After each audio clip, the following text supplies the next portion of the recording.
अभी बिहार में देख रहे होंगे कि हाल ही में एक इफ्तार पार्टी का गठन किया गया। वो इफ्तार पार्टी जो है एक मुस्लिम लीग की पार्टी के बोल सकते हैं हम लोग। उस पार्टी में जितने अनोदर पार्टी के वर्ग के लोग हैं, जैसे समाजवादी पार्टी है, टीएमसी पार्टी है, आरजेडी पार्टी है, फिर से बहुत सारे पार्टियां, सभी लोग उसमें एक संबोधित करने के लिए उस पार्टी में शामिल हुए। तो इसमें देखा जाता है कि जब राम मंदिर का जब उद्घाटन हुआ था तो उस समय इस पार्टी के किसी भी वर्ग ने वहां जाने का तो दूर की बात है, वहां पे ऐसी ऐसी टिप्पणी कर दिए थे कि जो बोलना अनुचित है। अब बात करते हैं, जब महाकुंभ का मेला जब लगा था तो उस समय अनोदर पार्टी यानी टीएमसी पार्टी के वर्ग के जो प्रवक्ता हैं वो यहाँ तक बोल दिया, तो उसको मृत कुंभ का भी संबोधित कर दिया था।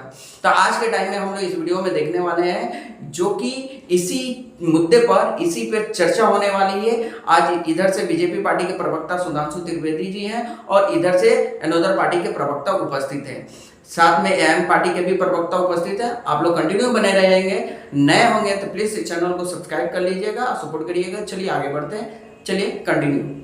होड़ लगी हुई है, सब दौड़ दौड़ कर जा रहे हैं। कहाँ जा रहे हैं? मुस्लिम लीग की पार्टी पर।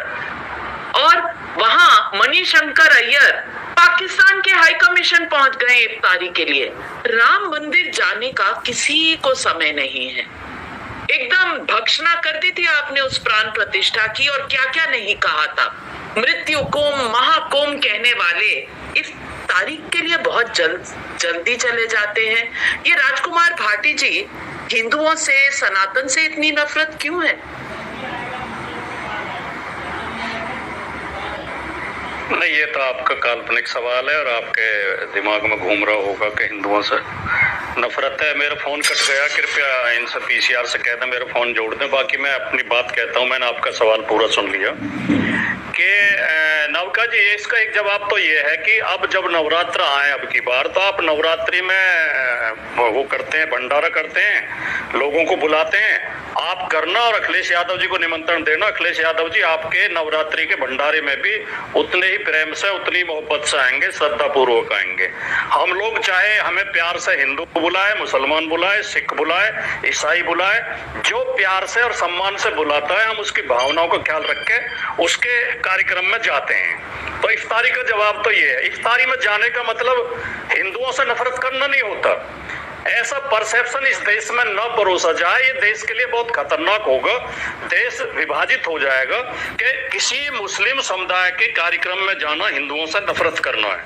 हम दोनों से एक साथ भी तो मोहब्बत कर सकते हैं। हम हिंदू से भी प्यार करें, हम मुसलमान से भी प्यार करें, हम हिंदू के त्योहारों में भी शामिल हों, मुसलमान के त्योहार में भी शामिल हों, उनके नवरात्र में भी उनके इफ्तारी में भी शामिल हों, हिंदुओं के नवरात्र में भी शामिल हों। ऐसा देश भी तो हम बना सकते हैं, ऐसा समाज भी तो बना सकते हैं। हमारा ऐसी सोच क्यों है कि जो इफ्तारी में चला गया वो हिंदुओं का दुश्मन हो गया? नंबर एक बात। दूसरी बात, जब आप ये कहती हैं कि अखिलेश जी का नाम लेके या ममता बनर्जी जी का नाम लेके या मेरा नाम लेके कि हम हिंदुओं के दुश्मन हो गए, तो ये हंसने लायक बात है, क्योंकि हम खुद हिंदू हैं। हम हिंदुओं का दुश्मन होने का मतलब है कि हम अपने परिवार के दुश्मन हो गए, अपने बच्चों के दुश्मन हो गए, अपने रिश्तेदारों के दुश्मन हो गए, क्योंकि हमारे सारे रिश्तेदार हिंदू हैं, हमारे बच्चे हिंदू हैं, हमारा परिवार हिंदू है, हमारा पड़ोस हिंदू है। तो ये एकदम हास्यास्पद बात है। लेकिन सवाल असली ये है नाविका जी, क्यों हो रहा है? ये इसलिए हो रहा है कि उत्तर प्रदेश में अभी पुलिस भर्ती का रिजल्ट आया है। ओबीसी और एससी के साथ खुली बेईमानी की गई है। ओबीसी की सीटें रोक रोक कर ओबीसी की कट ऑफ ऊपर है और ईडब्ल्यूएस की कट ऑफ नीचे है, यानी ईडब्ल्यूएस ओबीसी से कम नंबर पाके सेलेक्ट हो रहा है। यही शिक्षक भर्ती में हुआ था। शिक्षक भर्ती में हाईकोर्ट का आदेश है कि 3 महीने के अंदर नई सूची बनाई जाए और ओबीसी को भर्ती किया जाए। ओबीसी के साथ जो बेईमानी हुई है योगी जी ने नहीं बनाई। तो ओबीसी और एससी इस अन्याय की तरफ से नजर न करे, इस अन्याय के खिलाफ न बोले, इस सरकार की पोल न खुले, इसलिए हिंदू मुसलमान के सवाल उठाए जा रहे हैं, रोज उठाए जा रहे हैं, नए नए सवाल लेके आए जा रहे हैं। चलिए राजकुमार भाटी जी, चलिए ये मैं मान लेती हूँ कि आपको हिंदू, मुसलमान, सिखों से सबसे प्यार है, बहुत अच्छी बात है, आप हिंदू हैं, मैं जानती हूँ। लेकिन सवाल तो इसीलिए उठता है ना कि इफ्तारी पे आप चले जाते हैं, आप कहते हैं है, जहां भी बुलाया जाता हम चले जाते हैं। इफ्तारी पे आप गए, राम मंदिर की प्राण प्रतिष्ठा में बहुत आदर के साथ आपको मंदिर के ट्रस्ट ने बुलाया था, बीजेपी ने नहीं बुलाया था, मंदिर के ट्रस्ट ने बुलाया था, हिंदू ट्रस्ट ने बुलाया था, लेकिन आप नहीं गए, आज तक नहीं गए। लेकिन आपने मुझ पर सवाल उठाए, कोई बात नहीं, मैं सुधांशु त्रिवेदी जी से पूछती हूँ, क्या मजबूरी है सुधांशु त्रिवेदी जी कि जेपीसी की मीटिंग आऊंगी, नहीं, राजकुमार भाटी जी, आपने कहा कि हिंदू मुस्लिम जो भी बुलाएगा हम जाते हैं। भागना नहीं चाहिए, नहीं भागूंगी नहीं, वापस आऊंगी, भागूंगी नहीं। आपने मत लगाओ, केवल 10 सेकंड। आप सस्पेंस बढ़ाइए ना। आपने कहा हिंदू बुलाए या मुस्लिम बुलाए, प्यार से जो बुलाना हम जाते हैं। सुधांशु जी जवाब दे ले, मैं आपके पास ही वापस आऊंगी, मैं कहीं नहीं जा रही। मुझे किसी इफ्तारी में किसी भजन कीर्तन पे जाना ही नहीं है, आप ही के साथ बैठी हूँ। सुधांशु जी तब नहीं आए, डिबेट का तरीका गलत है, या तो आप आरोप न लगाती, नहीं तो आप मुझे जवाब देने का समय दें। किसी के ऊपर आरोप लगाया जाता तो उसका जवाब देने का समय दो। आप 10 ही सेकंड दो, केवल मैं 10 सेकंड मांग रहा हूँ। नहीं क्यों बोलिएगा, तो नहीं, मैं आपको पूरे 30 सेकंड 45 सेकंड दूंगी। पहले सुधांशु जी को सुन लीजिए। सुधांशु जी, क्या मजबूरी है कि नहीं कि ये आरोप लग रहा है विपक्षी नेताओं पर? क्या मजबूरी है कि नहीं इनकी कि इनको कॉन्ट्रैक्टर्स के लिए रिजर्वेशन करना पड़ता है, 4% का रेजोल्यूशन वक्फ बोर्ड के खिलाफ पास करना पड़ता है? कोई मजबूरी होगी ना? देखिए, पहली बात मैं स्पष्ट कर दूं, राजकुमार भाटी जी ने कहा किसी के शादी ब्याह की दावत या कार्यक्रम की दावत और रोजा अफ्तारी में अंतर है। रोजा अफ्तारी एक धार्मिक कार्यक्रम है जो रोजेदारों को रखना चाहिए। मैं विनम्रता से पूछना चाहता हूं, जितने लोग इसमें बैठे हुए दिख रहे थे, इसमें रोजेदार कौन था? जया बच्चन जी, अखिलेश जी या सोनिया गांधी जी? अगर आप बगैर रोजेदार हुए रोजा अफ्तार करते हैं तो ये मुस्लिम भावनाओं का मजाक उड़ाना है। जैसे कोई आपने कहा कि नवरात्र आने वाली है, तो जो नवरात्र रखता है वो कन्या खिलाता है आखिरी दिन। अब क्या, मैंने नवरात्र भी नहीं रखी और मैं तो देवी को मानता भी नहीं, और मगर मैं कन्या के रूप में खाने के लिए आ जाऊं? गजब है साहब, ये कहा जाएगा तो हिंदू धर्म का मजाक। दूसरी बात, ये किस पार्टी द्वारा बुलाई गई है रोजा अफ्तारी? ये मुस्लिम लीग जिसने देश का विभाजन कराया।